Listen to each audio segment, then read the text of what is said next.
a todas las personas que hoy os habéis acercado a esta conferencia, a este nuevo acto organizado por Uniovi por Palestina, en este caso junto con la Asociación Paz y Solidaridad de Comisiones Obreras. El colectivo Uniovi por Palestina hace ya 15 meses reunía en estos espacios de la Universidad de Oviedo a distintos sectores de la comunidad universitaria, a estudiantes, a profesores y también a personal de la administración, que decidimos juntarnos y no quedarnos impasibles ante lo que está aconteciendo en los territorios palestinos.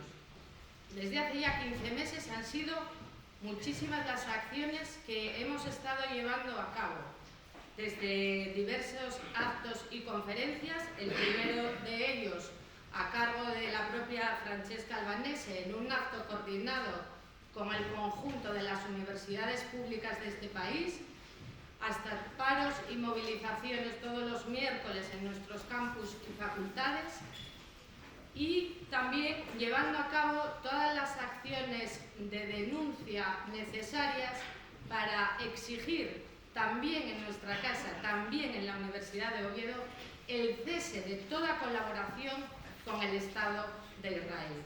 Desde Uniovi por Palestina no nos damos por vencidos, no vamos a bajar los brazos y vamos a seguir exigiendo también en los tribunales. Estamos estudiando llevar a los tribunales las decisiones que ha tomado esta Universidad de Oviedo para continuar colaborando en tareas de investigación con la empresa pública israelí, una de las mayores productoras de armamento del mundo. Vamos a seguir luchando y vamos a seguir exigiendo el fin de la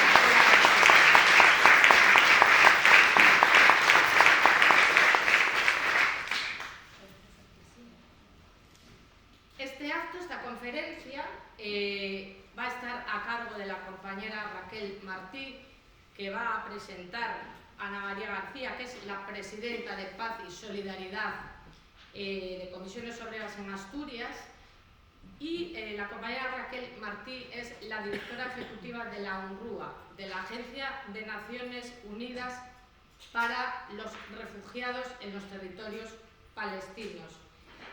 Nuestro papel hoy aquí es solo de agradecimiento a Raquel por desplazarse a Oviedo, de agradecimiento a Paz y Solidaridad por ayudarnos a organizar este acto, y cuando quieras, Ana Mari, presentamos a la compañera. Gracias a todas.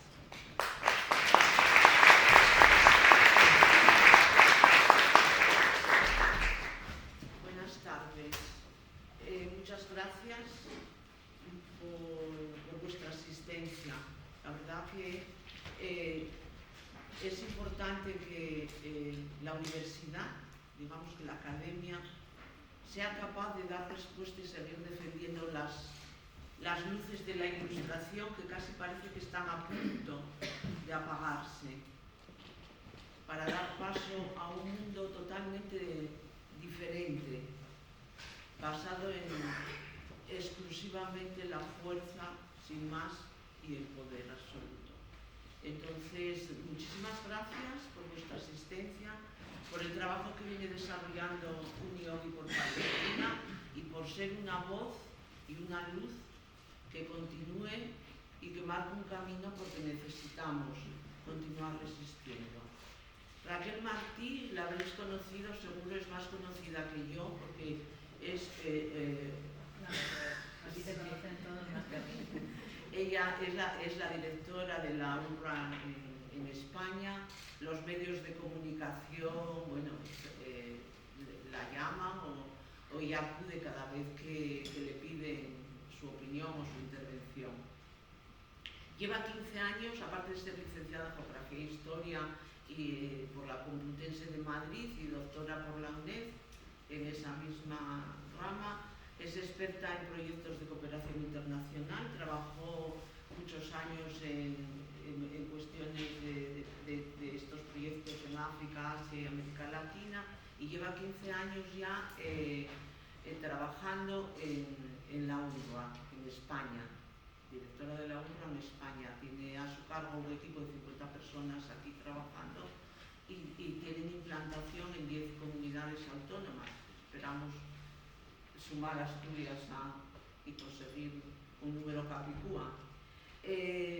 Además, ella desarrolla, es incansable en su tarea, participa en numerosos foros en universidades o otro tipo de foros internacionales, porque desarrolla su trabajo no con un horario establecido, sino con un tesón admirable.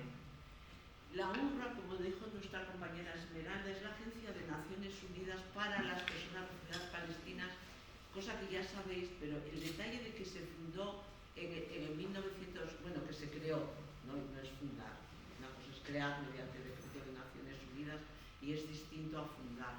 En el 1949 es un detalle muy importante porque quiere decir que se crea para las personas refugiadas palestinas en el mismo momento en que se crea el Estado de Israel, porque Israel, por la fuerza, les arrebató las aldeas, las viviendas, los pueblos, los olivares, las huertas.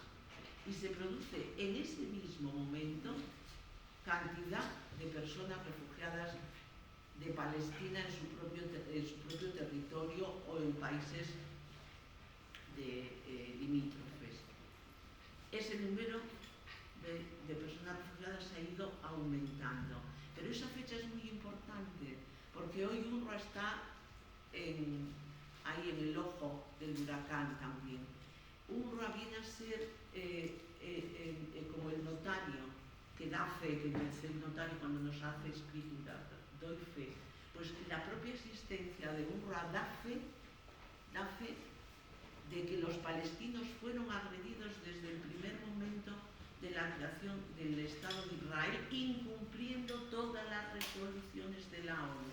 Por eso es un testigo incómodo, por eso no quieren ayuda humanitaria, bueno sí, pero que la hagan otras entidades.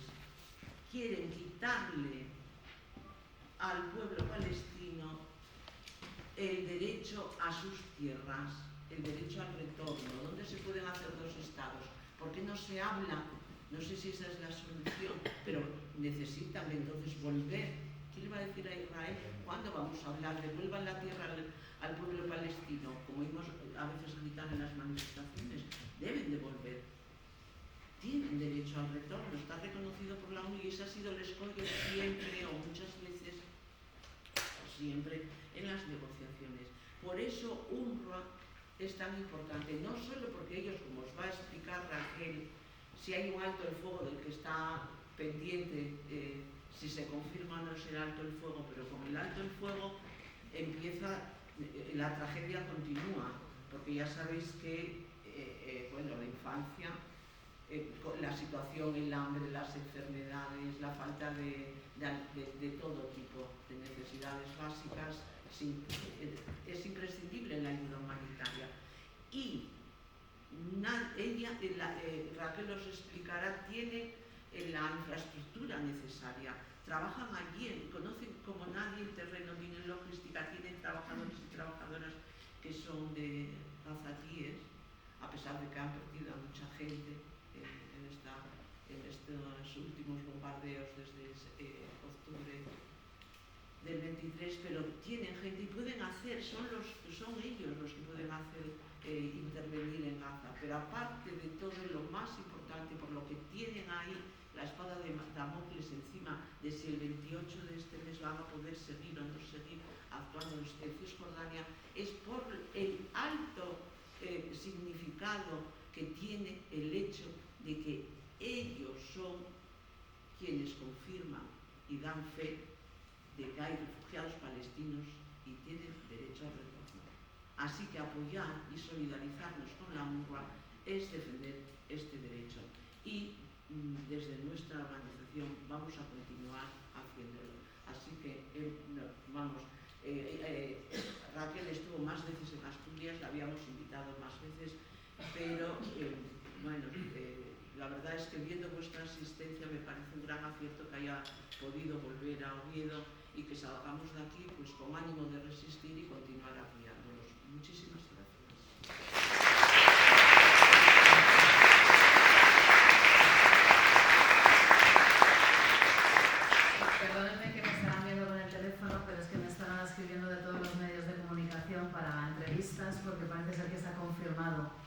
alto el fuego en Gaza.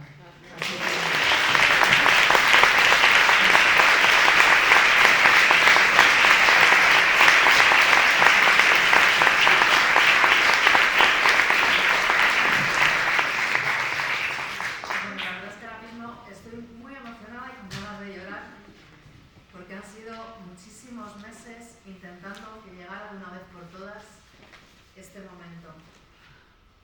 Había dejado para el final, porque como no sabía si iba a haber un alto el fuego o no, había dejado para el final un mensaje que había compartido un periodista, pero voy a empezar con este mensaje, ya que empezamos por el alto el fuego.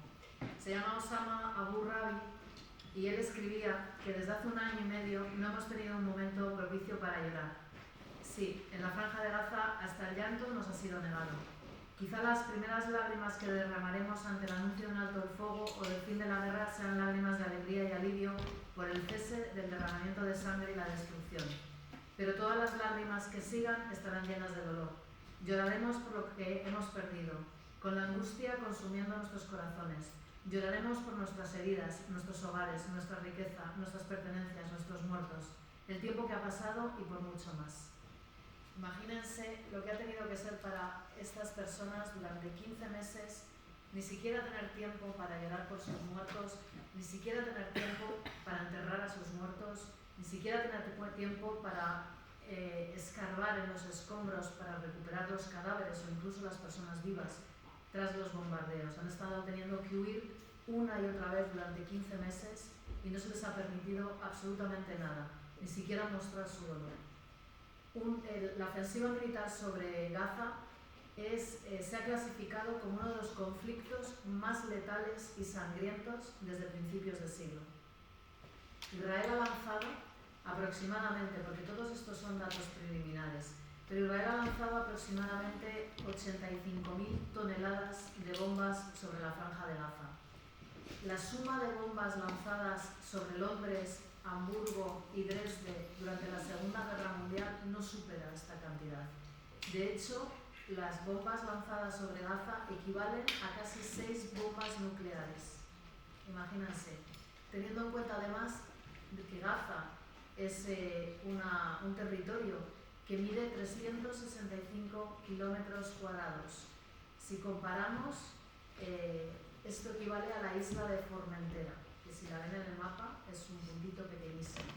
Y aquí viven 2.200.000 personas absolutamente hacinadas, pero además en lo que se conocía como la mayor cárcel al aire libre del mundo, porque Gaza lleva sitiado, y hasta el día de hoy, por Israel desde 2007.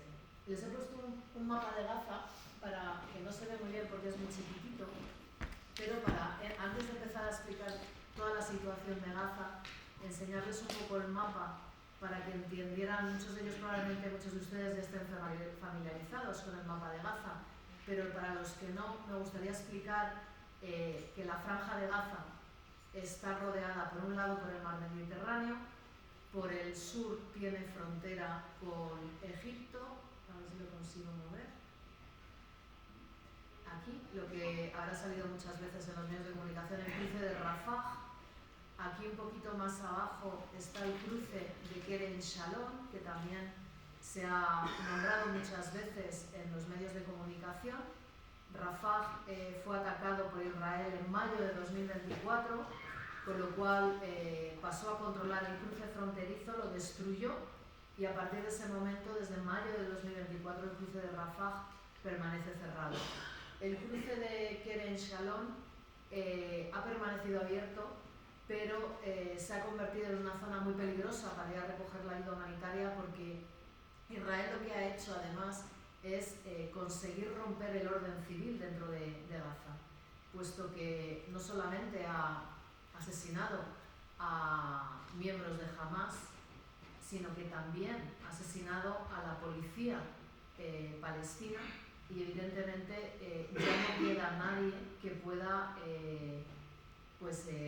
garantizar la seguridad de la ayuda humanitaria en Gaza, con lo cual se ha dejado muchas veces de ir a recoger la ayuda humanitaria al cruce de Kerem Shalom porque es sumamente peligroso y porque lo asaltan.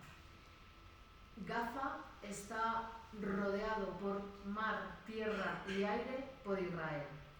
En el mar, Israel tiene apostados barcos militares y no permite a los barcos palestinos, pesqueros, faenar a partir de 3 millas náuticas, 7 millas náuticas o 12 millas náuticas en el mejor de los casos. Cuanto mayor es la tensión con Hamás o la escalada de violencia con Hamás, Israel lo que hace es reducir las millas náuticas, de manera que si no permite navegar más allá de 3 millas náuticas, cualquier barco palestino que se acerque a ese límite es atacado por los barcos militares israelíes.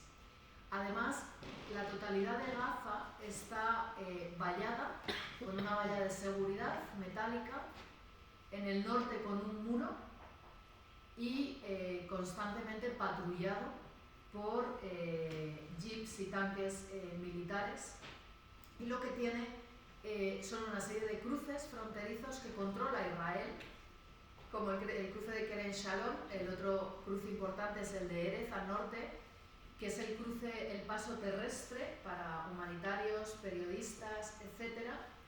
Y la frontera que antes la controlaba Egipto y ya no la controla Egipto, ahora la controla Israel. Uno de los puntos dentro del alto el fuego es devolver el control a Egipto del cruce de Rafah. Además, el espacio aéreo está controlado por Israel.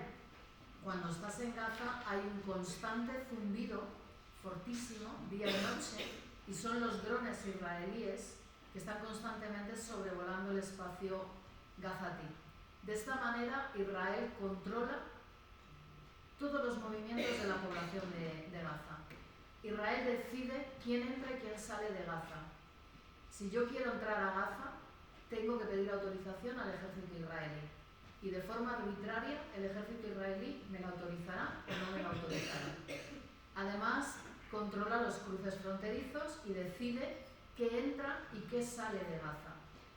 Cuando Israel decide cerrar estos cruces, deja de entrar absolutamente de todo en Gaza. Alimentos, ayuda humanitaria, incubadoras para bebés, ordenadores para UNRWA. Pero es que además Israel controla el agua y la electricidad. ¿Y cómo lo hace? En Gaza ya no hay agua potable. El acuífero de Gaza está contaminado. Con lo cual, Israel ha construido 3 acueductos, uno en la zona norte, en la zona media de Gaza y otro en la zona sur, que suministran agua a Gaza.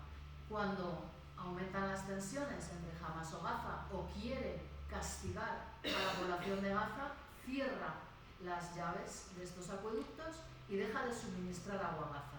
Lo mismo ocurre con la electricidad. Gaza tiene una central eléctrica que es suministrada con electricidad por Israel y por Egipto. Cuando Israel quiere reducir las horas de electricidad en Gaza, lo que tiene que hacer es cortar el suministro eléctrico que proporciona a la central gazatí. Cuando esto ocurre, y ocurre muy a menudo, y desde el 2007 Israel decide cada día el número de horas de electricidad que dan los gazatíes, lo que hace los gazatíes es tener generadores. En los hospitales, por ejemplo, tienen generadores gigantescos que se alimentan con combustible. Pero Israel, les he dicho que controla los cruces fronterizos, con lo cual Israel decide si deja entrar combustible o no, o qué cantidad de litros diarios de combustible deja entrar. Con lo cual, de esta manera, Israel lo que garantiza es que controla cualquier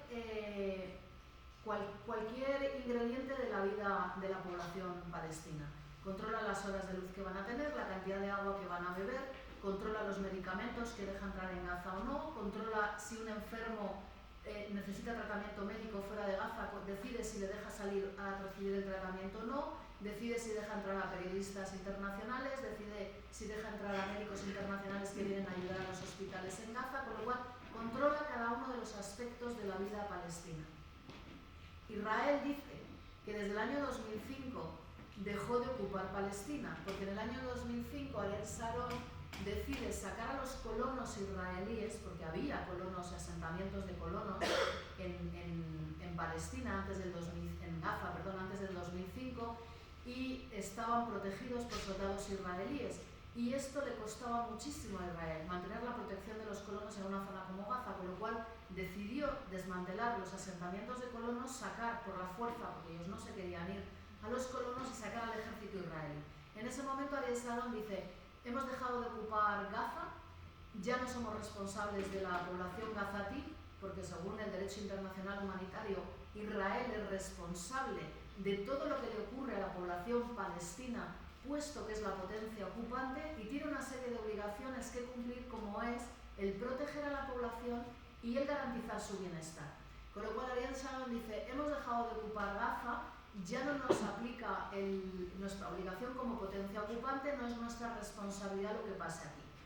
Sin embargo, Naciones Unidas lo que dice es que ya no es necesario, con toda la tecnología que tenemos, ya no es necesario que haya una ocupación física de un territorio, es decir, que los soldados estén dentro de un territorio para ocuparlo, sino siempre y cuando se lleve a cabo un control efectivo de una población, aunque no tengas allá el ejército, eso se considera una ocupación. Israel no necesita ya tener al ejército porque controla por tierra, mar y aire la vida de la población gazatí. Además, sumemos que controla el combustible, controla el agua y controla la electricidad en Gaza. Y controla todo lo que entra y todo lo que sale de Gaza. Con lo cual, para Naciones Unidas, Israel continúa siendo la potencia ocupante e Israel continúa teniendo obligaciones de garantizar el bienestar de la población gazatí. En este mapa, ya se lo quito, también quiero explicarles que hay 5 gobernaciones en Gaza, porque voy a hablar a lo largo de la ponencia sobre ellas. Está Gaza Norte, que es una provincia, la que limita con el cruce de Erez, la ciudad de Gaza, Gaza se llama, Deir el-Balah, que es la zona media de Gaza, Han Yunis, que es la zona sur, y luego Rafah, que es ya el sur que linda con la frontera israelí. Entonces les quito ya este mapa y les voy a poner simplemente unas fotografías, si consigo que funcione, que ilustrarán la charla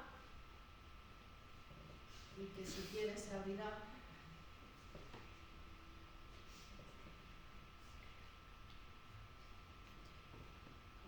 Me doy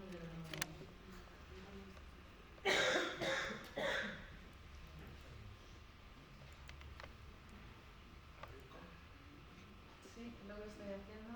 Ahora. Bueno, y ahí dejamos a las fotos ir saliendo. Les decía que esta está clasificada como uno de los conflictos más letales y les voy a hablar del número de muertos. Ahora mismo las cifras oficiales las da la autoridad palestina, el Ministerio de Sanidad palestino, habla de 46.600 muertos.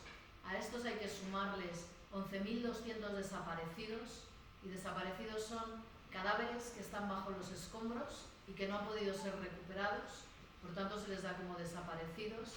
Pero además hay que sumar 8 bebés muertos por frío, por hipotermia, más 2 adultos, más todos los muertos por enfermedades que no se están registrando, más muertos por desnutrición que no se están registrando.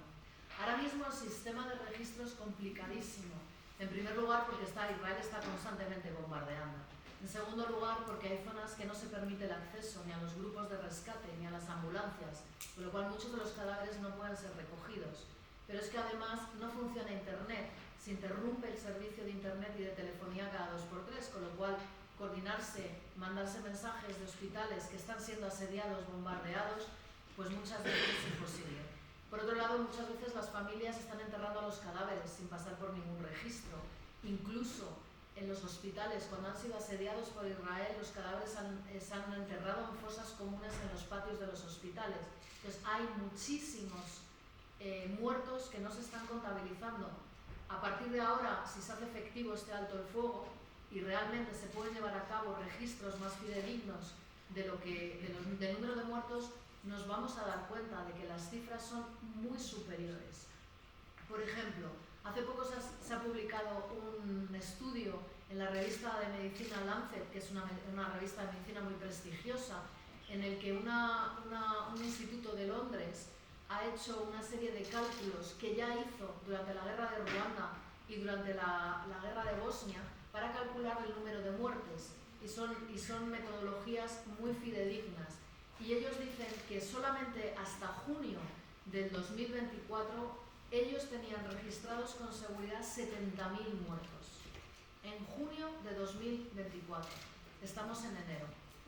Con lo cual, hasta que no acabe el alto el fuego y se pueda registrar todos los muertos, no sabremos en realidad la envergadura de la matanza israelí sobre Gaza.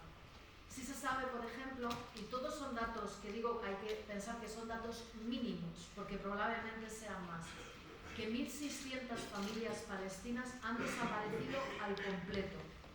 Y esto nos da una idea de la envergadura, del tonelaje de las bombas que utiliza Israel. Israel está utilizando bombas de 1.000 toneladas. ¿1.000 toneladas? Soy malísima en matemática. 1.000 kilos, ¿no? 1.000 kilos. De una tonelada, perdón. De una tonelada. Estas bombas crean unos cráteres de más de 300, de un diámetro de 300 metros y arrasan edificios de viviendas al completo. Pero es que también está utilizando ese tipo de bombas en las zonas donde las personas están desplazadas, como la zona de Al-Mawasi, que está entre Rafah y Han Yunis, al sur de Gaza. Y aquí dicen los palestinos que cuando Israel ha bombardeado, han hecho, como son zonas de dunas, de arenas, que han desaparecido muchísimas tiendas de campaña y la población que había en esas tiendas de campaña han desaparecido bajo la duna en el cráter de la bomba y no han podido ni rescatar los cadáveres. Además, el total de muertos hasta ahora, estos 46.000, significan el 2% de la población gazatí. Si lo comparamos con las guerras que ha habido posteriormente a la Segunda Guerra Mundial, es muy difícil encontrar en otras guerras porcentajes del 2%. Y les pongo ejemplos. Y esto no se está moviendo. Se supone que iba solo, pero debe tener algún problema para... A ver si le doy... Qué lástima, porque las fotos son buenísimas, son un fotógrafo nuestro de Gaza, pero no se mueven. Sí. Entonces aquí en tu lugar Pues les decía, por ejemplo, la guerra de Ucrania ha matado hasta este momento al 0,45% de la población ucraniana. La guerra de Vietnam sí mató a más personas, un 5% de la población, pero la guerra de Vietnam duró 20 años. Siria, que es otra de las grandes guerras de este siglo, ha llegado a matar al 2% de la población, pero lleva 13 años. En Gaza, en 15 meses, se ha acabado con el 2% de la población. Además de ello, ha dejado a cientos de miles de heridos. Se contabilizan aproximadamente 110.000 heridos y muchos van a tener lesiones de por vida. Hay aproximadamente 4.500 personas amputadas ya. Y en cuanto a los niños, que son muchísimos niños amputados de uno o varios miembros, ahora mismo Gaza tiene el mayor índice de amputaciones infantiles en el mundo. Pero además les voy a dar un dato horroroso, y es que muchas de estas amputaciones se han hecho sin anestesia, porque no hay anestesias en Gaza y los doctores han decidido que para salvar la vida de esos niños, algunos bebés de muy corta edad, era necesario amputar, porque no tenían antibióticos, y estas heridas sin antibióticos y sin desinfectantes que no hay en los hospitales, pues tienen todas las posibilidades de gangrenarse y de acabar con la vida de estas personas. Y por eso han estado amputando y lo han tenido que hacer sin anestesia. Ahora mismo hay 14.000 personas dentro de Gaza que necesitan con urgencia salir de Gaza para poder salvar sus vidas. No solamente son heridos que necesitan cirugías muy complejas que no se pueden hacer en Gaza, sino muchos son pacientes de cáncer, porque no hay tratamientos dentro de la franja de Gaza de cáncer, porque Israel prohíbe entrar tratamientos para tratar el cáncer dentro de la franja de Gaza. Hay aproximadamente ahora unos 26.000 palestinos que han quedado con lesiones para toda la vida. Además, en esta ofensiva israelí sobre Gaza, se han llevado a cabo más ataques a Naciones Unidas que en cualquiera de los conflictos desde la Segunda Guerra Mundial. Nunca se habían matado a tantos trabajadores humanitarios en general y a tantos trabajadores humanitarios en particular de Naciones Unidas. Hay más de 360 sanitarios asesinados y de ellos la mayoría, la inmensa mayoría, son de la UNRWA. Y esto no es casualidad. Israel ha estado constantemente atacando a UNRWA. ¿Por qué? Porque UNRWA es la agencia humanitaria más grande de Gaza. Antes de la guerra teníamos 13.000 trabajadores, ahora ya no quedan tantos. Ha estado atacando a los trabajadores, ha estado atacando a nuestras instalaciones, ha atacado a nuestros colegios que hemos convertido en albergues para acoger a la población desplazada. Y no solamente ha atacado a UNRWA porque es la agencia humanitaria más grande, y es una forma, evidentemente, de hacer daño a la población gazatí, sino por dos cuestiones más. UNRWA es testigo de todo lo que está pasando. Y somos testigos porque al ser la más grande estamos en toda la franja de Gaza, norte, sur, zona central, tenemos nuestros equipos allí y somos testigos de todo lo que pasa.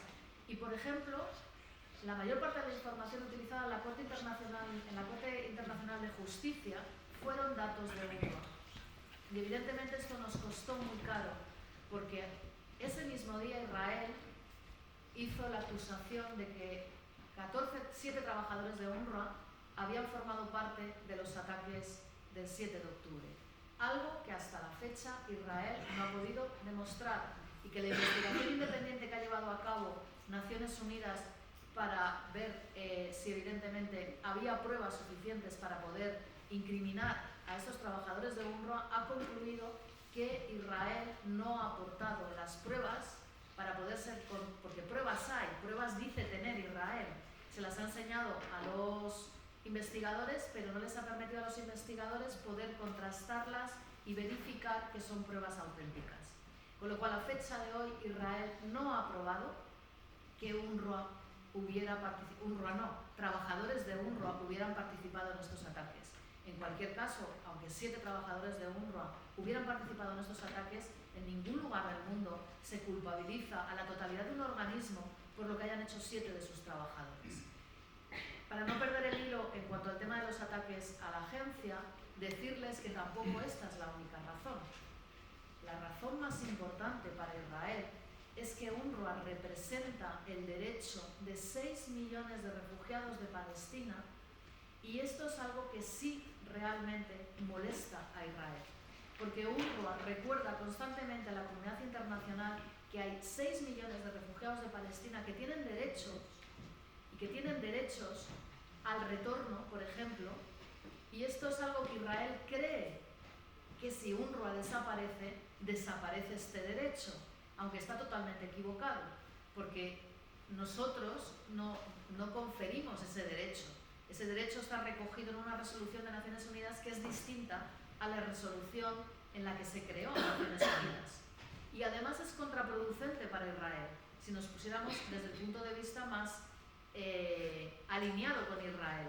¿Por qué es contraproducente? Porque la Convención de Derechos del Refugiado de 1951 dice que si UNRWA desaparece y no puede seguir dando servicio a los refugiados de Palestina, inmediatamente estos refugiados pasan al mandato de ACNUR.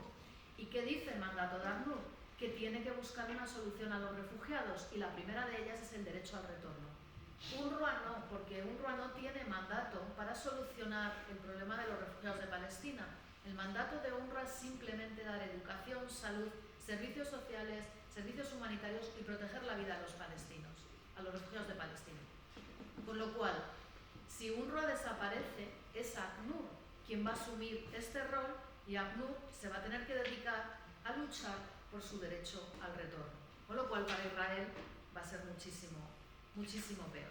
Entonces, esta es la explicación de por qué a lo largo de todos estos meses se ha atacado una y otra vez, no solamente físicamente, sino con ataques verbales, con acusaciones, y se está intentando hacer desaparecer por todos los medios a UNRWA. De hecho, el último movimiento de Israel, y el más dañino, es aprobar 2 leyes en Israel que entran en vigor el día 28 de enero y que son leyes que prohibirán el trabajo de UNRWA en el terreno palestino ocupado. Y será por primera vez en la historia que de forma unilateral un país miembro de Naciones Unidas pone fin al trabajo de una agencia de Naciones Unidas cuyo mandato es aprobado por la totalidad de los miembros que forman parte de Naciones Unidas. No solamente se ha atacado a Naciones Unidas, a los trabajadores humanitarios, se ha atacado al personal sanitario. De los 3 trabajos más peligrosos que hay ahora mismo en Gaza es el ser humanitario, el ser sanitario o ser periodista. Los sanitarios han sido asesinados 1000 sanitarios. E Israel ha desarrollado a lo largo de todos estos meses una estrategia que ha repetido una y otra vez, que ha sido bombardear a los hospitales, siempre justificándolo con que hay terroristas de Hamás dentro de los hospitales. Incluso si aplicáramos el derecho internacional humanitario, no podría, aunque hubiese un grupo de terroristas en un hospital, no se pueden atacar los hospitales, con lo cual nada justifica atacar estos hospitales. Por otro lado, Israel no ha demostrado en ninguna de las ocasiones que ha atacado hospitales que hubiese miembros de Hamás dentro de estos hospitales. Y lo que ha hecho es atacar una y otra vez todos estos hospitales, hasta el punto de que de los 36 hospitales que había ahora en funcionamiento y solo de forma parcial y muy rudimentaria, quedan 17 hospitales. Primero lo que ha hecho, como les decía, es bombardear los hospitales, después los ha asediado los hospitales, les ha cortado la electricidad, el agua y los suministros, ha postado francotiradores que han estado disparando a médicos y a pacientes en cuanto les tenían en su punto de mira, y después, tras semanas de asedio y de ataques, les ha forzado a abandonar los hospitales.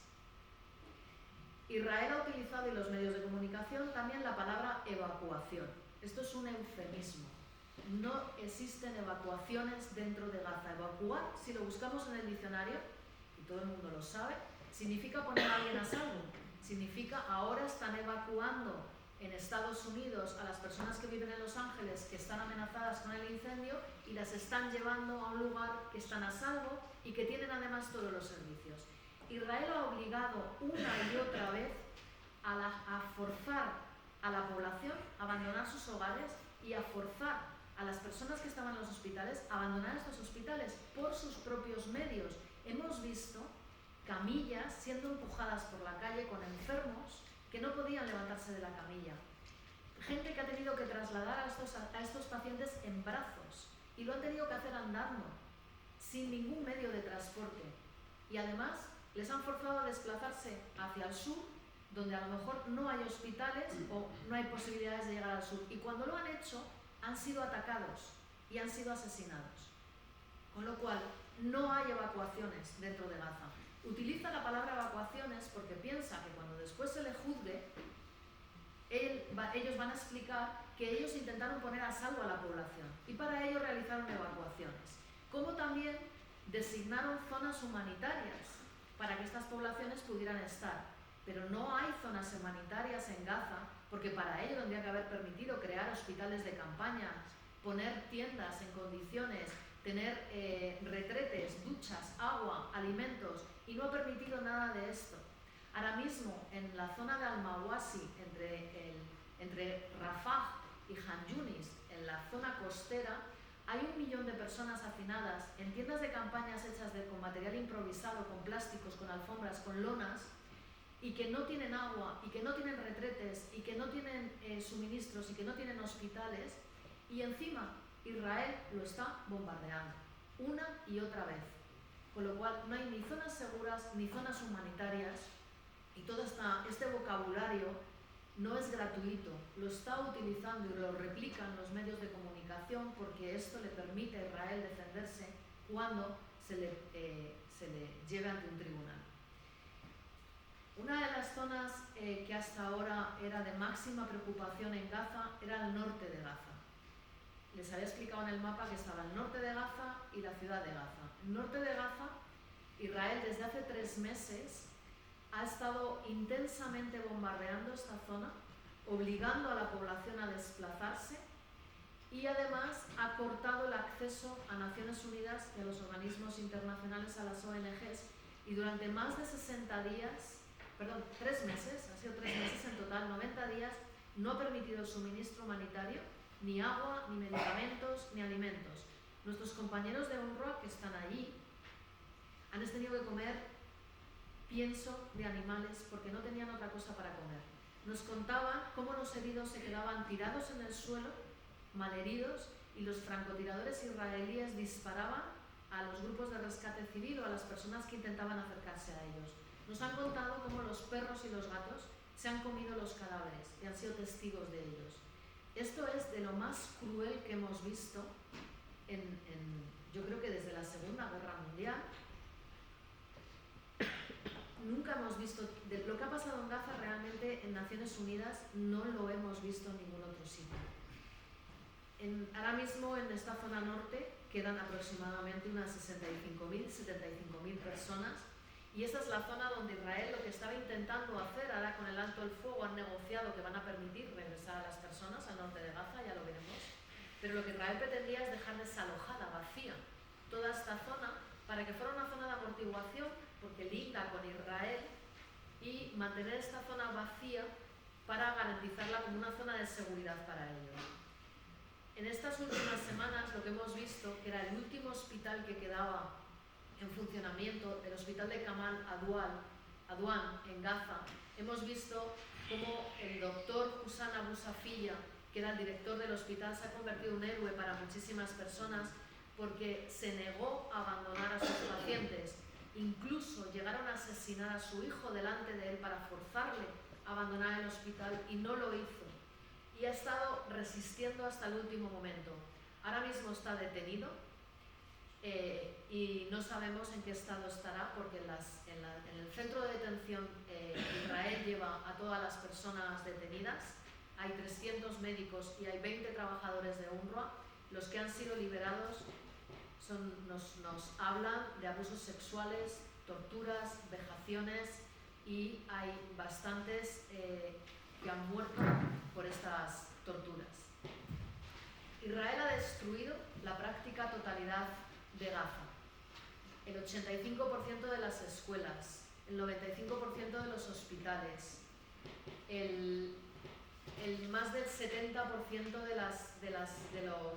de los hogares, más del 65% de las tierras agrícolas, ha destruido toda la flota pesquera de Gaza, ha destruido las telecomunicaciones, las carreteras, los lugares históricos de Gaza, todas las universidades. Realmente prácticamente no quedan edificios en pie o edificios intactos en Gaza.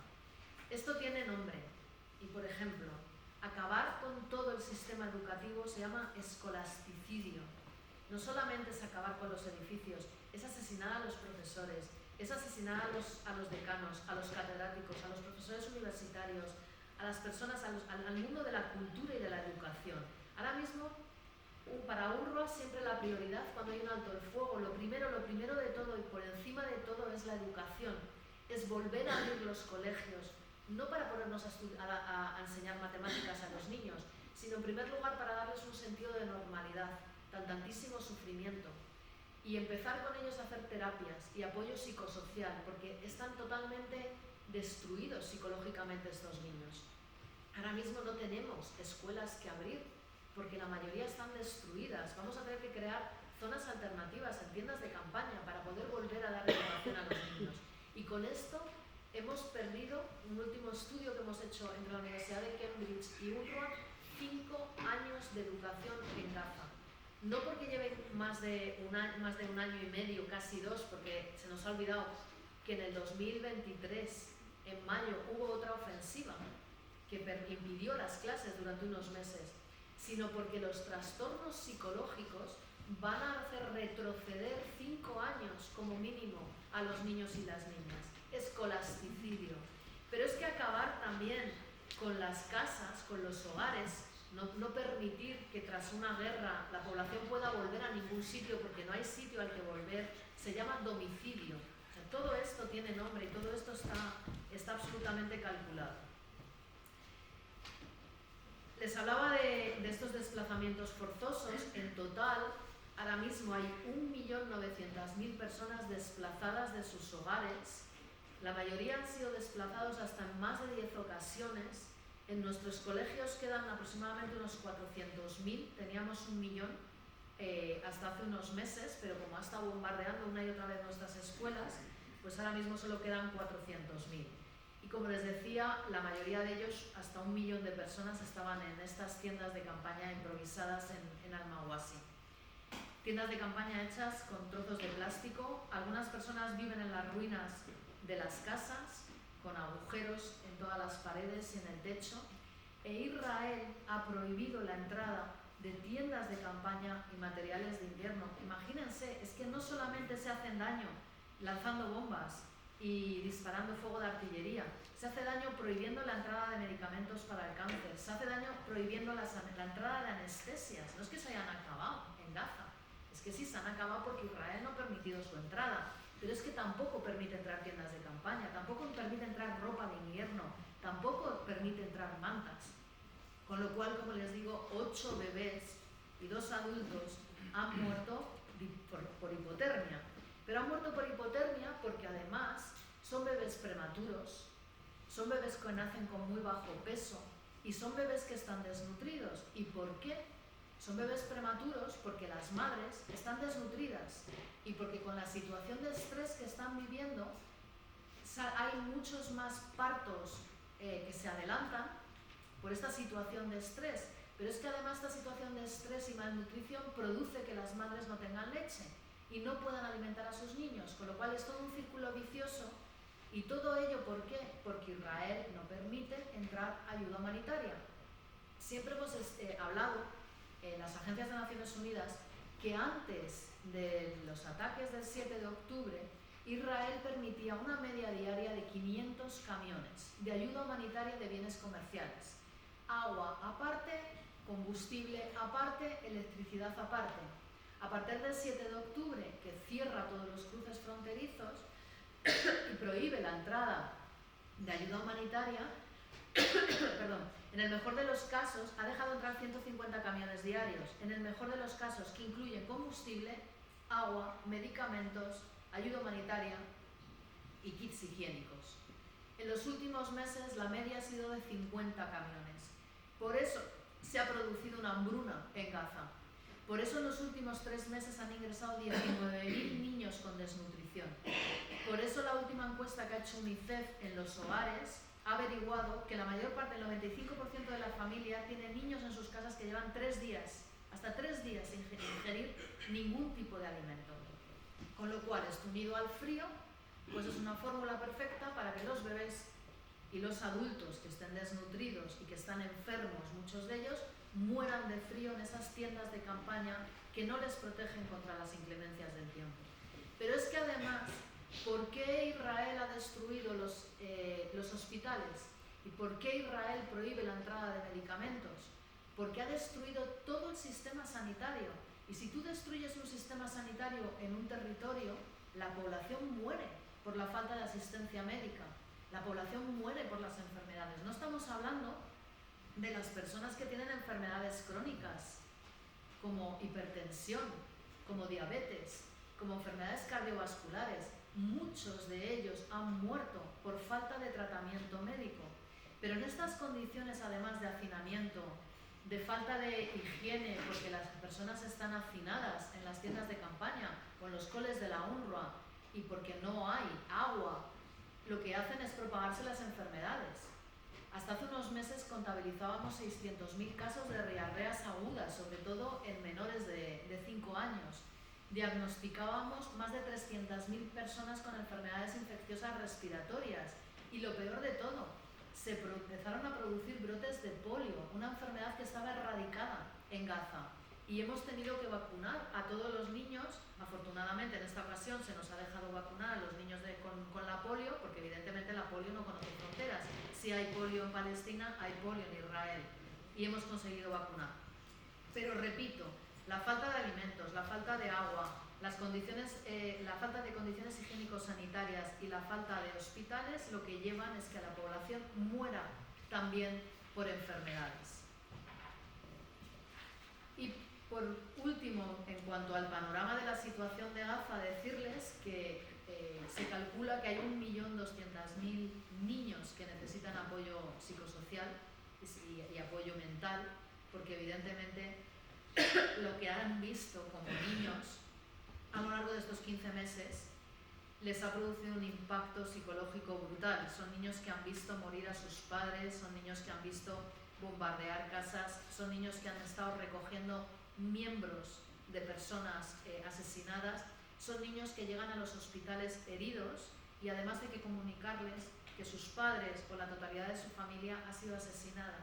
Son niños que a lo mejor son tan pequeños que ni hablan y en los hospitales no saben ni a qué familia pertenecen porque les han rescatado de una casa bombardeada y no han encontrado a más familia.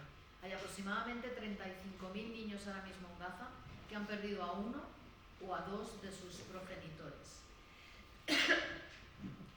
Y para acabar, contarles, ahora que hay una tregua, y si afortunadamente esta tregua dura y se cumplen las condiciones y se permite la reconstrucción de Gaza, van a comenzar otro tipo de problemas para la población. En primer lugar, se calculaba ya hace meses que había 42 millones de toneladas de escombros ahora mismo en Gaza. 42 millones de toneladas, estoy hablando de hace a lo mejor 6 meses. Y como han visto que no soy buena en matemáticas, para intentar hacerme mentalmente entender qué es esto de 42 millones de toneladas, si pusiéramos una fila de camiones de Nueva York a Singapur, que son 15.000 kilómetros, eso son lo que significa 42.000 toneladas. Una línea de camiones continuos de Nueva York a Singapur. ¿Y qué pasa con estas toneladas de escombros?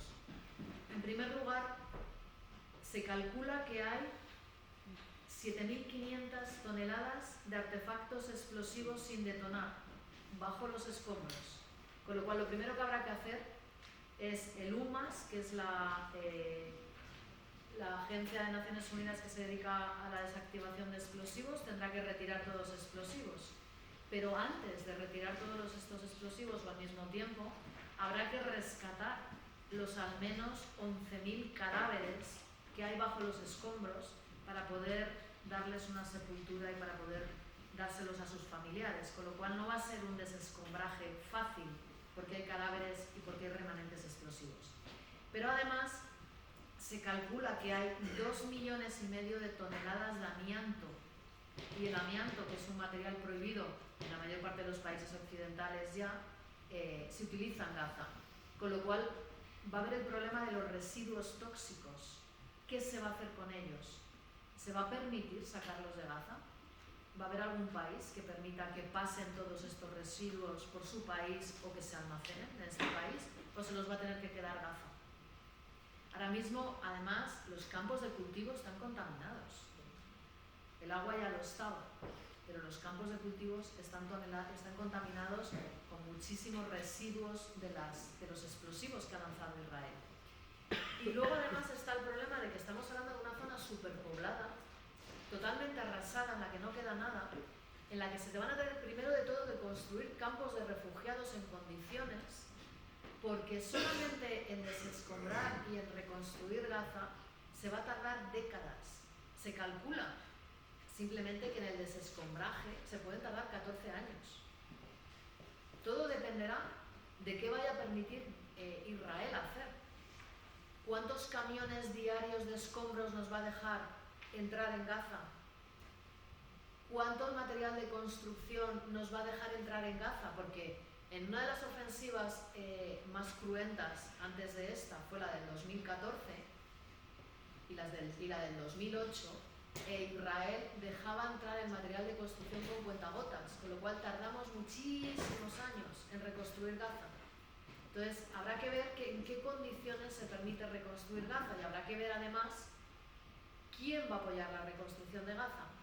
Porque ya les digo que por experiencia, en estas reuniones de donantes en los que en ese momento todos prometen miles de millones para la reconstrucción, luego las agencias de Naciones Unidas ven que muchos de estos compromisos después no se cumplen.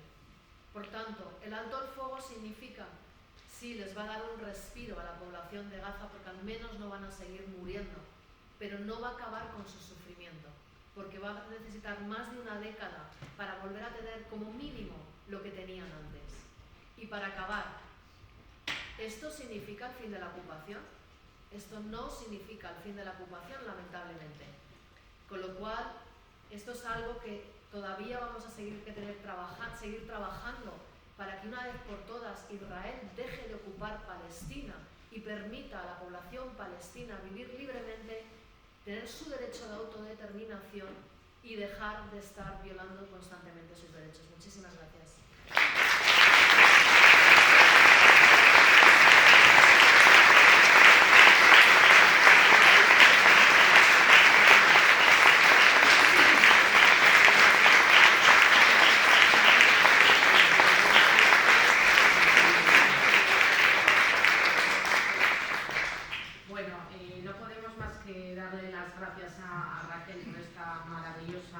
Intervención y por situarnos en la realidad de lo que está pasando aquí y ahora, se abre ese pequeño hilo de esperanza. Es una noticia de esperanza. Esta ponencia se titulaba Una crisis de humanidad y un grito de esperanza. Desde luego es enorme la tarea que hay por delante. Ojalá esta información del alto el fuego se consolide en una paz duradera y a continuación pues la reconstrucción y la solución para la vida en dignidad de millones de personas. Yo creo que podemos aprovechar para recoger palabras, preguntas que queréis hacer, aprovechando que está Raquel con nosotros. Tenemos un tiempo para hacerlo. Entonces, si alguien quiere hacer alguna pregunta. Si me podría preguntarte si tienes más información acerca del alto el fuego, de las condiciones en las que se ha dado el alto el fuego. A ver, las condiciones finales no, porque no sé lo que han negociado en los últimos momentos. Lo que sí se había hasta ayer era que en primer lugar van a liberar a 33 rehenes clasificados como casos humanitarios. Estos son niños, mujeres, hombres mayores de 55 años y enfermos. No se sabe si estos 33 rehenes están vivos o muertos, porque esa es una información que hasta ayer jamás no había dado. No se espera que en este acuerdo no se espera que Israel se retire de Gaza hasta que no se devuelvan todos los rehenes. Entonces, en esta primera fase se iba a permitir que los residentes del sur de Gaza vayan al norte de Gaza. Después se había acordado que 16 días después de la firma del acuerdo estaba previsto que comenzaran las conversaciones de una segunda fase en la que se liberarían a los rehenes restantes. Aquí el problema es que en realidad no se sabe cuántos rehenes están vivos o muertos. ¿Qué más habían...?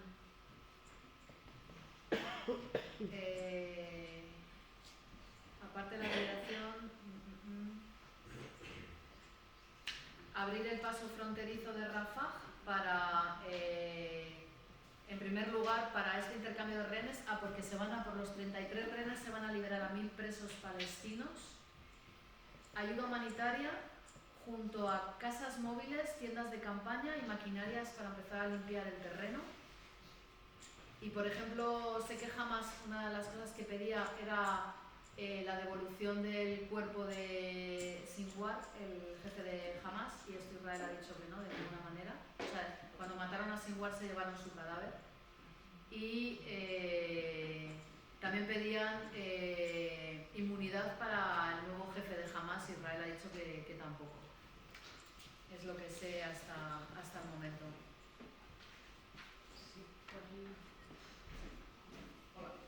Así como una opinión personal, ¿cómo de posible crees que Israel cumpla con este alto al fuego y no se lo salta a la torera, por ejemplo, como ha hecho con el de Líbano?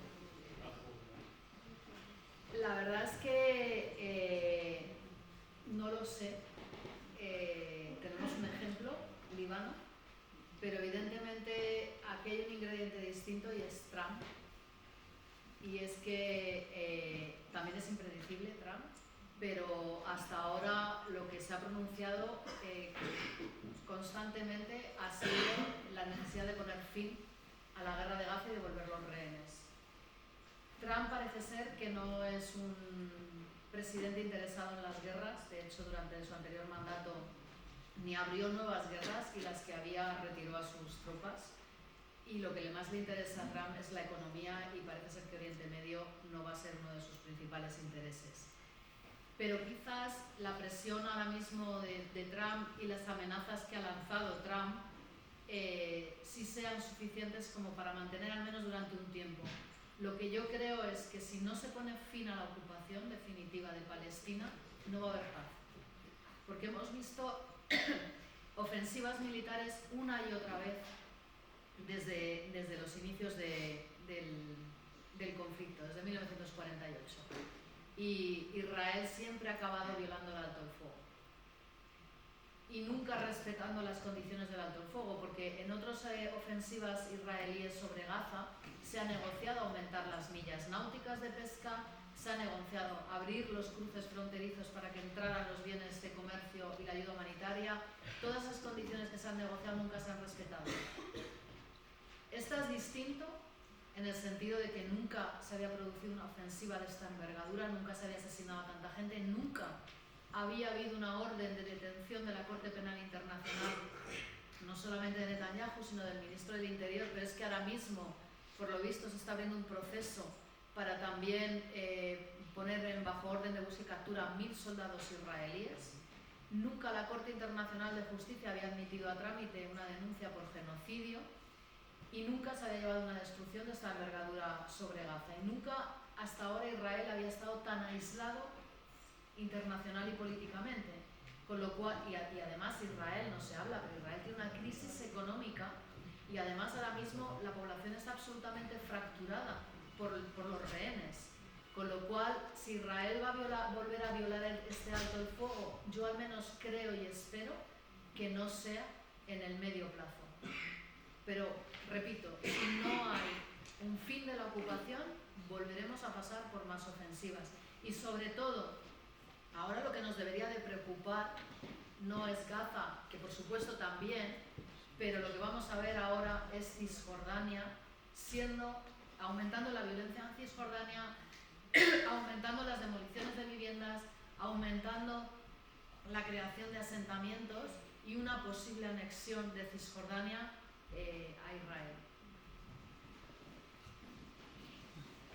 Lo primero, gracias por venir, gracias por el trabajo que están haciendo y gracias por poner datos, cifras y estadísticas a lo que Amnistía Internacional en su informe dice claramente, que es que esto es un delito de genocidio. O sea, todo lo que nos ha dicho nos lleva a la misma conclusión. ¿Cuál es el fin? Pues exterminar a un pueblo entero, ¿no? Entonces, lo que me gustaría saber es si el alto el fuego va a afectar a las malvadas leyes que el 28 de enero cesaban la actividad de la ayuda humanitaria. ¿El alto el fuego va a hacer que no se lleve a cabo? Y si lo quitan, ¿cuál es el plan B? ¿Cómo va a seguir? No tenemos ni la más absoluta idea de lo que va a pasar. Desde luego, públicamente al menos, no se ha pactado en este alto el fuego la continuidad de trabajo de UNRWA, al menos en Gaza. Que se sepa.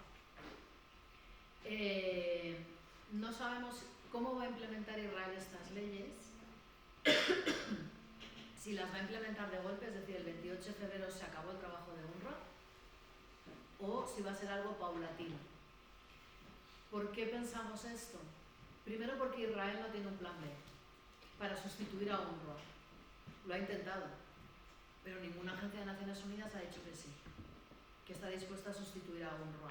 Porque cuando decimos que nadie tiene la capacidad que tiene UNRWA, es que es cierto. Es que ninguna agencia de Naciones Unidas tiene la capacidad de gestionar 700 colegios, ni 150 clínicas de salud, ni distribuir alimentos a 1.900.000 personas en Gaza. No tienen esa capacidad, ni tienen esa experiencia. Con lo cual Israel ha tentado a otras organizaciones de Naciones Unidas y todas han dicho que no. También lo han hecho las ONGs internacionales grandes. Entonces no tiene ninguna alternativa a sustituir a UNRWA.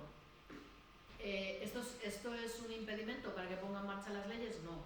evidentemente, pero esto le va a costar más presión internacional a Israel. Y aunque pensemos que la presión internacional no hace nada, en el medio y en el corto plazo sí hace. Y hace que Israel esté aislado, hace que los soldados israelíes ahora estén siendo perseguidos en los países en los que se van de vacaciones. Lo hemos visto hace poco en Brasil, lo hemos visto también en Argentina. Entonces esta presión internacional sí va haciendo mella. Entonces, en primer lugar no tiene un sustituto, con lo cual lo que es difícil es que de la noche a la mañana Israel diga, se cierran todos los colegios de UNRWA, no se les permite trabajar en Gaza y no se les permite trabajar en las clínicas de salud. Lo que nosotros creemos, y podemos estar absolutamente equivocados, es que lo va a hacer de forma paulatina. Entonces, va a empezar por Jerusalén Este, y esto es lo más seguro que va a pasar, al 100% de seguridad. ¿Por qué? En primer lugar, porque Jerusalén Este, Israel, o sea, lo que dice la ley es que no va a permitir trabajar a UNRWA en el Estado soberano de Israel. ¿Qué es el Estado soberano de Israel? Para Israel, no para nosotros. Pues Israel y Jerusalén Este. Porque Jerusalén Este ellos consideran que ya se lo han anexionado y que eso es suyo. ¿Qué ha hecho hasta ahora? Ha mandado una carta a los papás y las mamás de los niños de nuestros coles en Jerusalén Este para decirles, señores, váyanse buscando otros colegios porque los coles de UNRWA cierran. Entonces, ya ha mandado un aviso a los padres de nuestros alumnos, lo cual no ha hecho en Cisjordania. Y para mí esto es una esperanza, o sea, es horrible que vayamos a cerrar los colegios, que nos vayan a obligar a cerrar los colegios en Jerusalén, pero no estamos en el peor de los escenarios que haya mandado esta carta a los padres de los niños de los colegios de Cisjordania. Con lo cual, esto nos da una idea de que ese impedimento de trabajo de UNRWA va a ser paulatino. No puede en ningún momento llegar y echarnos de Palestina físicamente. Lo que puede es hacernos imposible la vida para que no podamos seguir trabajando. Por ejemplo, lo que dice la ley es que lo que no va a permitir son las relaciones entre el Estado de Israel y los trabajadores de UNRWA. Es decir, nuestros trabajadores internacionales no van a poder renovar los visados de estancia en Palestina, porque para estar en el territorio palestino ocupado necesitas un permiso israelí. Con lo cual, nuestros trabajadores internacionales, cuando vayan a renovar el visado, van a decir, no podemos hablar con ustedes, con lo cual no podemos renovarle los visados, con lo cual, si no se marchan, están ustedes ilegales. Entonces, nuestros trabajadores internacionales no van a poder trabajar. Nuestros trabajadores locales, que son la mayoría, nosotros tenemos solamente 100 y pico trabajadores internacionales, con lo cual tampoco es un problema, y además no son profesores, no son médicos, estos son locales. Nuestros trabajadores, el 99,5% son trabajadores locales. Si tienen que cruzar un checkpoint, Israel prohíbe tener relaciones de su gobierno o de sus funcionarios con trabajadores de la UNRWA, no van a poder cruzar un checkpoint. Con lo cual nuestros médicos y nuestros profesores no van a poder llegar a las escuelas o los hospitales. Si UNRWA tiene que sacar de un puerto israelí un cargamento humanitario, porque los llevamos normalmente a los puertos israelíes, porque por ejemplo el puerto de Ashdod está al lado de Erez, del cruce de Erez, y logísticamente es lo más fácil, pues los trabajadores portuarios no van a poder dejarnos sacar la ayuda humanitaria, con lo cual poco a poco lo que van a hacer es estrangularnos, hasta el punto de que UNRWA tenga que decidir, señores, es que nuestros colegios los profesores no van, con lo cual no hay clases, es que en los hospitales nuestros médicos no pueden ir, con lo cual no podemos atender a los pacientes y no podemos distribuir ayuda humanitaria porque no podemos sacarlas de los puertos ni cruzarlos por los checkpoints, con lo cual no podemos seguir trabajando. Ahora, ¿va a pasar esto? Yo no lo sé. Hace poco se ha votado una resolución en Naciones Unidas apoyada por si no me equivoco, 185 países en los que dicen que UNRWA tiene que seguir trabajando. ¿Israel de verdad unilateralmente va a acabar con una agencia de Naciones Unidas? Pues es lo que vamos a tener que ver. Nosotros esperamos que esto no ocurra, porque sería un desastre. Es que se quedarían miles de niños en la calle sin educación, miles de pacientes en la calle sin asistencia médica. Va a depender de los gobiernos que realmente presionen lo suficiente a Israel como para que nos dejen seguir trabajando. Y a los gobiernos los presionamos nosotros, así que ya sabemos cómo debemos de mantenernos movilizadas y movilizados, que todo todavía el 26 de este mes tenemos una manifestación. En ningún momento podemos bajar la guardia porque el alto el fuego, como dice Raquel, es un respiro, pero nada más. Arjona pide la palabra. Sí, en cuanto a los países, ya que la UNRWA hace parte de las Naciones Unidas, y las Naciones Unidas son los gobiernos del mundo, y has descrito ese episodio miserable de retirada de varios gobiernos, ¿no? En aquel momento algunos volvieron al apoyo. ¿Cuál es ahora mismo el apoyo económico, político de los países, de los gobiernos del mundo respecto a la UNRWA? ¿Cuál es el apoyo económico? Pues ese también es un punto importante. Nunca ha sido suficiente, nunca, en la historia de UNRWA hemos tenido suficiente apoyo como para poder financiar todos nuestros programas y financiar nuestros llamamientos de emergencias. De hecho, cada año tenemos que hacer un llamamiento extraordinario a mitad de año porque nos quedamos sin fondos en nuestras cuentas. Nuestros llamamientos de ayuda humanitaria se quedan desprovistos de financiación. Cada año aumenta el déficit de cada uno de estos llamamientos. Por ejemplo, el que tenemos en Siria, que allí tenemos 500.000 de refugiados de Palestina bajo la guerra de Siria desde hace 13 años, hemos conseguido el 16% de financiación del llamamiento humanitario. Estos son los porcentajes que conseguimos. Pero, por ejemplo, nuestro mayor escollo es conseguir mantener nuestros programas de educación y de salud, porque si no tenemos dinero para pagar los salarios de los profesores o de los médicos, evidentemente no hay ni educación ni salud. Cuando Israel acusa a UNRWA de haber participado en los ataques del 7 de octubre sin presentar ninguna prueba, solo comunicarlo de forma verbal, la mayor parte de los países retiraron la financiación, excepto España y algunos otros ejemplos honrosos, como Bélgica o Noruega. El resto de los países corrieron para retirar la financiación de UNRWA.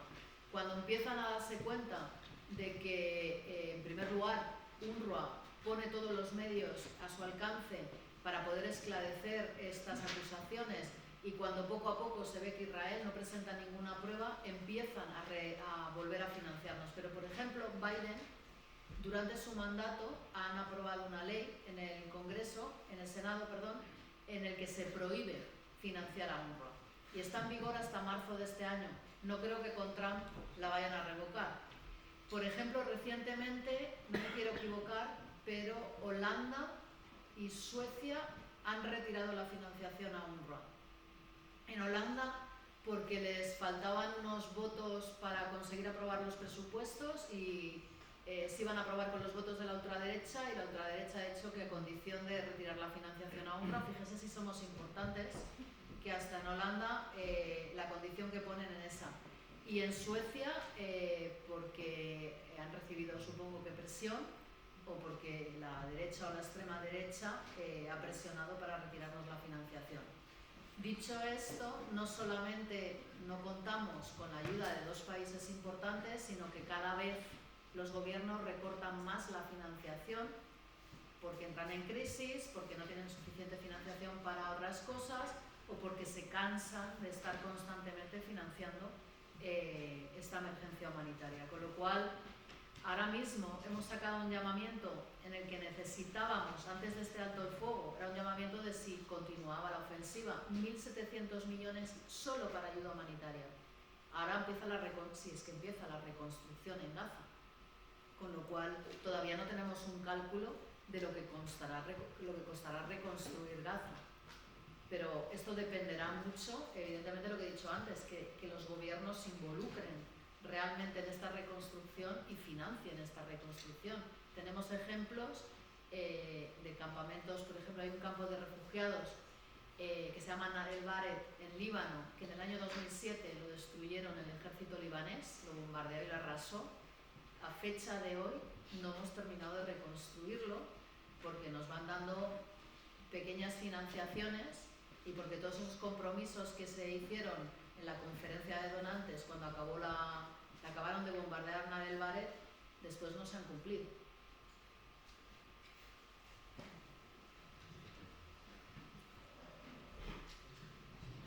En primer lugar, me gustaría saber si existen precedentes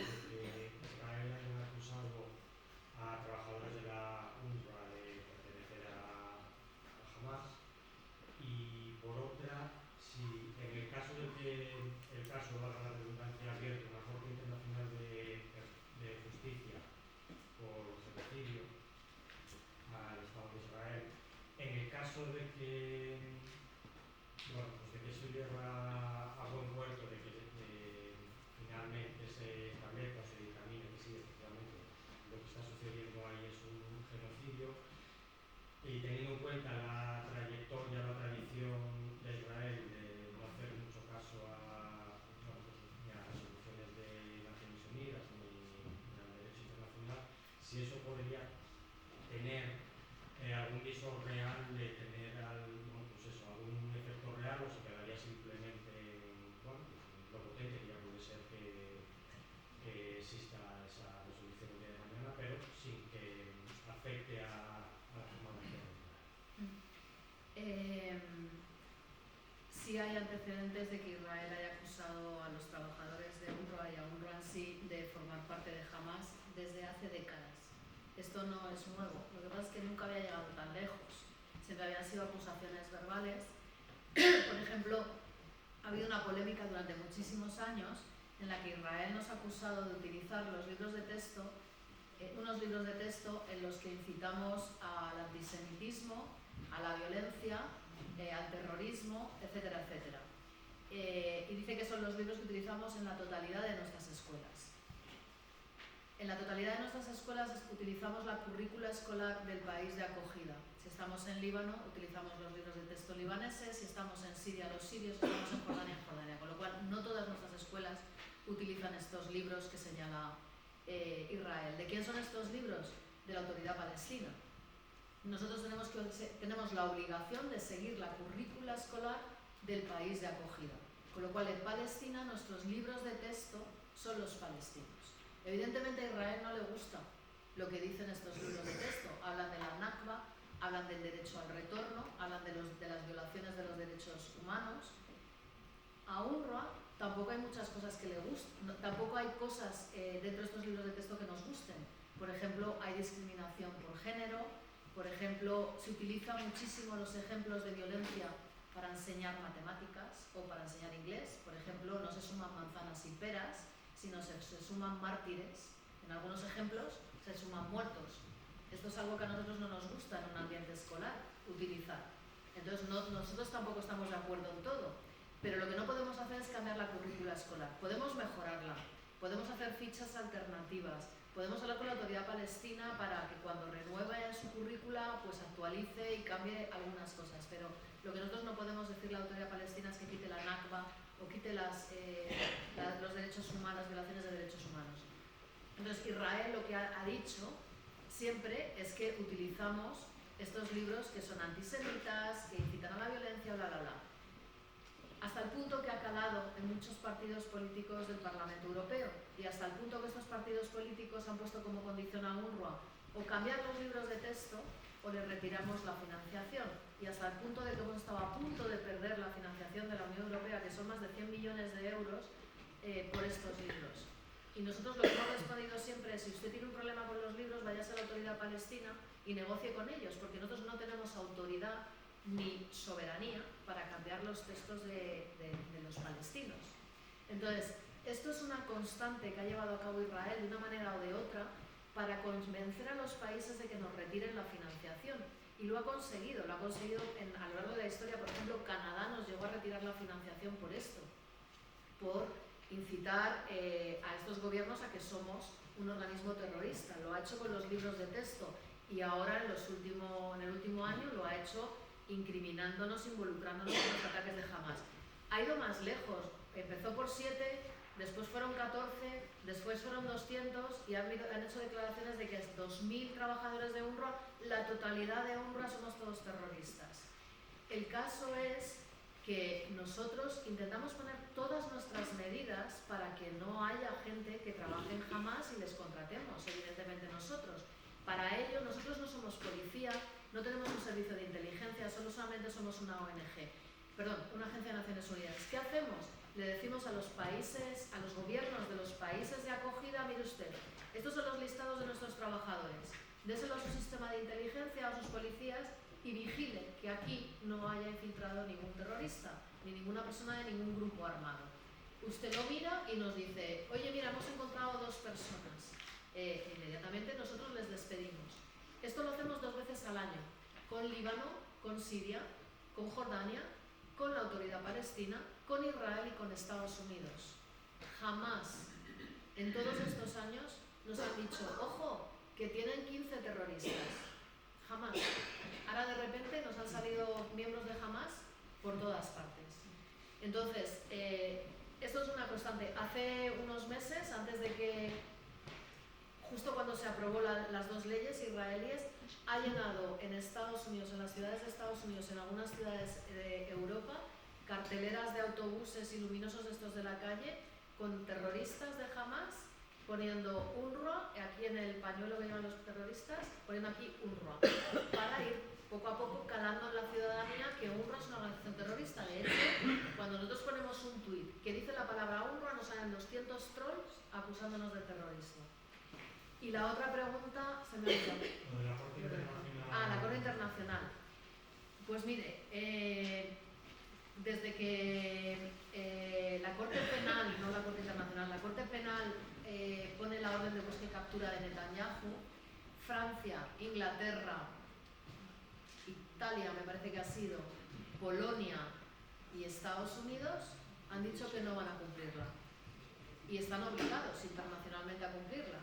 Lo que ha pasado con el conflicto de Gaza es que ha puesto en entredicho los valores que se han construido desde la Segunda Guerra Mundial. Los está destruyendo. Está destruyendo los valores como humanidad, está destruyendo la humanidad en sí, está destruyendo todo el sistema de Naciones Unidas, la Corte Penal Internacional, la Corte Internacional de Justicia. Y si no paramos esto, evidentemente, ¿qué sociedad nos queda? ¿Y qué futuro nos queda? Si en los valores en los que nos hemos educado nosotros, Europa, desaparecen de esta manera. Si los criminales de guerra no son detenidos cuando aterrizan en un país. Es que todo esto nos tendría que hacer reflexionar que no es solo Gaza. Es que esto nos afecta a todos y a todas las sociedades, y pone en peligro el sistema de derechos humanos y nos pone en peligro a nosotros. Entonces, ¿hasta qué punto esto se va a cumplir? Pues mientras tengan este posicionamiento, muchos de los países que forman parte de Naciones Unidas, de la Corte Penal Internacional, que la tienen ratificada, y de la Corte Penal Internacional, desde luego, no va a servir de nada.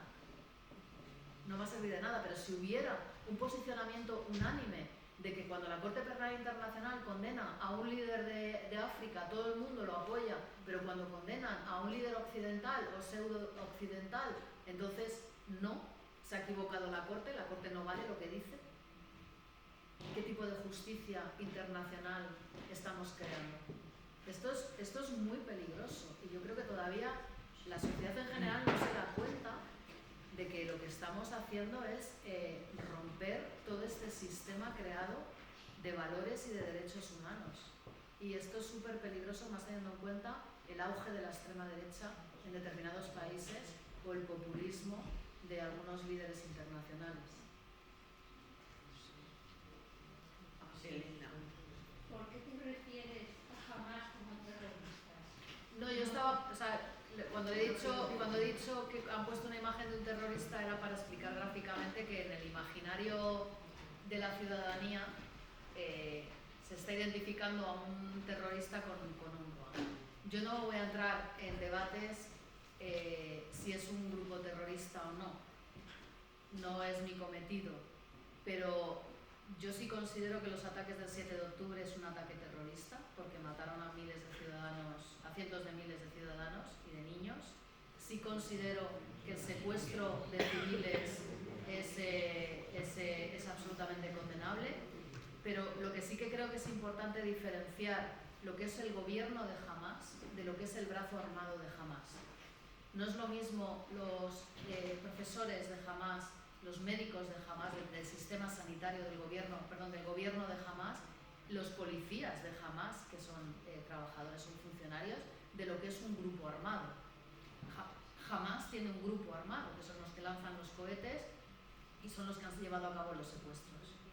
Eso habrá debate, para unos es resistencia, para otros es terrorismo, pero desde luego para mí como humanitaria cualquiera que viole el derecho internacional humanitario, cualquiera que cometa actos terroristas, tendrían que ser evidentemente juzgados por esos actos.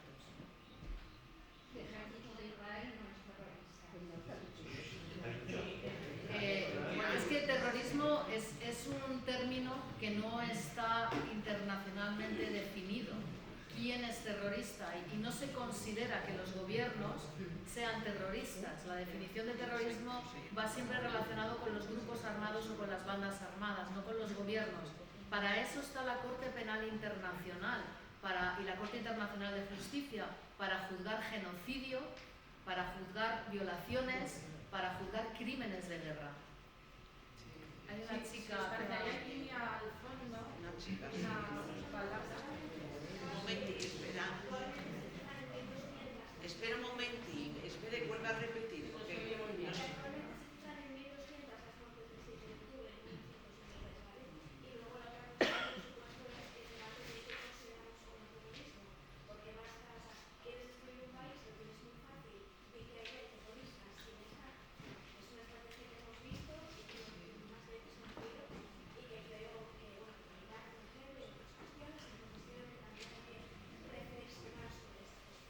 Bueno, yo creo que durante mi debate ha quedado claro, creo yo, mi posicionamiento de lo que está haciendo Israel en Gaza.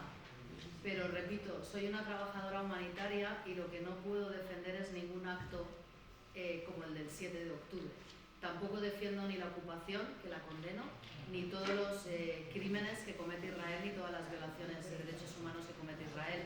Pero que tú defiendas a los palestinos, desde mi punto de vista, no quiere decir que no condenes esas violaciones que también cometen grupos armados palestinos, desde mi punto de vista. Por eso no quería entrar en este debate, porque yo entiendo que es muy sensible. Sí, había por aquí una última palabra, si os parece. Si me permitís, a colación de lo que decía esta señora, me pareció muy interesante una conferencia que dio Mohamed Safa, que decía que había que combatir a Israel, pero que era una barbaridad combatirlo con armas. Siempre se perderá esa batalla, ¿no? Siempre está perdiendo. Entonces, que la batalla real que hay que hacer es la batalla del relato. El relato que tú muy bien decías que está ganando, está llevando a cabo Israel con una serie de argumentos, ¿no? Entonces, vertía dos conceptos que hay que dar la vuelta que me parecieron importantísimos. Uno, justificar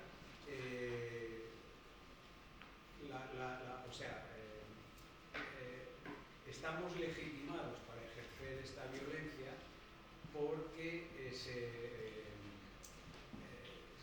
ha cometido un acto terrorista, por lo que sea. Estamos legitimados, tenemos la legitimidad para ejercer la violencia.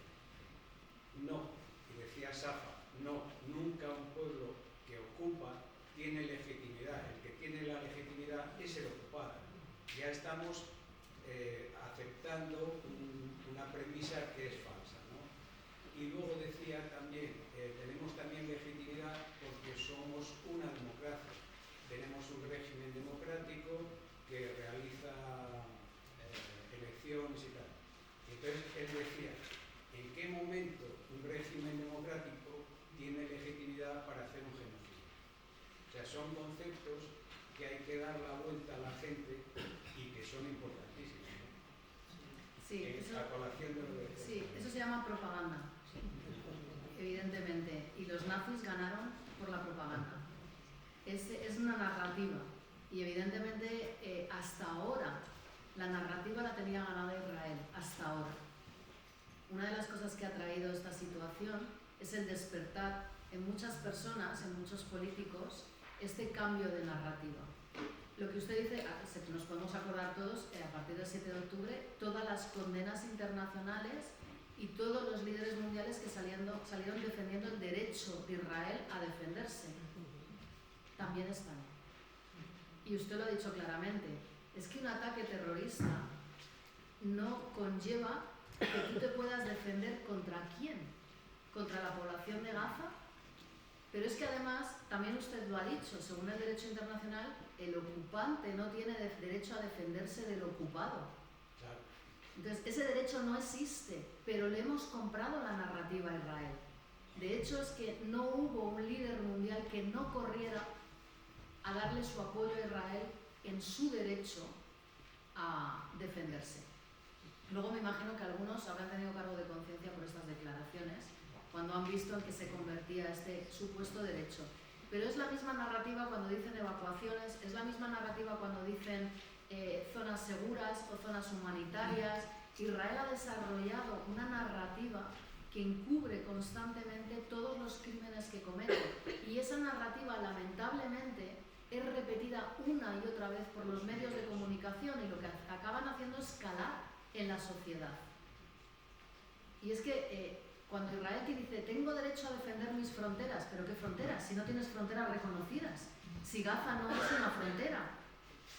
Entonces, cuando se dice, no, es que cuando empezaron las manifestaciones del derecho al retorno en Gaza hace ya no me acuerdo cuántos años, Israel decía, están invadiendo mi frontera. ¿Qué frontera? Si usted no tiene fronteras. Entonces, es toda una narrativa que está estudiada, qué tienen que decir para encubrir estos crímenes y para que sigan siendo ellos las víctimas y sigan siendo vistos como víctimas. Usted también lo ha dicho. ¿Cómo un país democrático tiene diferentes leyes según seas palestino o seas israelí? ¿Cómo un país democrático aplica órdenes militares según seas palestino y leyes civiles según seas israelí? ¿Cómo un país democrático tiene encarcelados a niños de 12 años, de 14 años en cárceles militares para adultos? Y un larguísimo etcétera. Eso no lo hace un país democrático. Pero hemos considerado que Israel es un país democrático. Bueno, si os parece aquí una última palabra, se nos acaba el tiempo. Hace un momento comentaste sobre cómo las narrativas de la extrema derecha están influyendo en esos gobiernos para retirar las ayudas, etcétera, etcétera. Hace unos días conocimos la noticia de un recurso de ACO que finalmente se desestimó para retirar una ayuda de 800.000 euros del Ministerio de la Infancia, me imagino, del gobierno español a UNRWA. Y quería preguntar, por parte de cómo se utiliza también, a mi modo de ver, de una forma, ese tipo de argumentaciones de acusación de antisemitismo, de antisionismo. Muy recientemente lo vimos en Oviedo, una concentración que trata de cambiar, digamos, el estado de ánimo de la población y verlo mayoritariamente horrorizado por lo que está ocurriendo. Tratando de victimizarse, como acabas de decir, ¿no? Que a mi modo de ver se raya con el enaltecimiento del genocidio y debería de perseguirse. A mí me gustaría preguntarte qué ataques estáis recibiendo de esas entidades tipo ACO, que no deja de ser el lobby sionista en el Estado español, si aparte de este que acabo de citar hay un precedente más, y cómo afrontáis esos ataques. Con paciencia. Mira, a cada reunión que yo voy, mañana me reúno con la vicepresidenta de Asturias, a cada reunión que yo voy, al día siguiente está llamando a CON. Si se publica, por ejemplo, que quizás mañana se publique que nos van a dar una ayuda en la agencia asturiana, pues mañana CON va a llamar a la vicepresidenta y va a decir cómo ustedes financian a terroristas, y seguro que van a poner un montón de tweets y en las redes diciendo Asturias financia una organización terrorista. Intentan de esta manera amedrentar a los gobiernos para que dejen de financiarnos.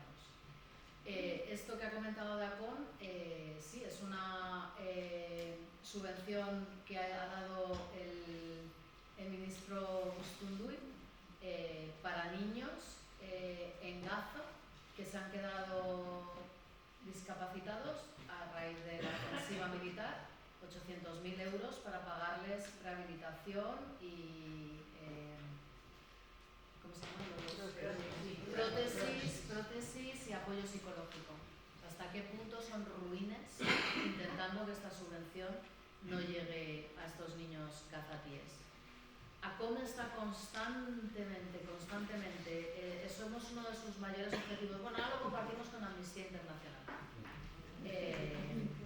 pero somos uno de sus objetivos. Están constantemente, cada tweet que ponemos en las redes, ya están ellos insultándonos, atacándonos y con ello todas las hordas de sus seguidores. Afortunadamente, en España tenemos la suerte de que no hacen mella a las instituciones, únicamente a Vox, porque evidentemente tienen muchísima relación Vox y ACOM.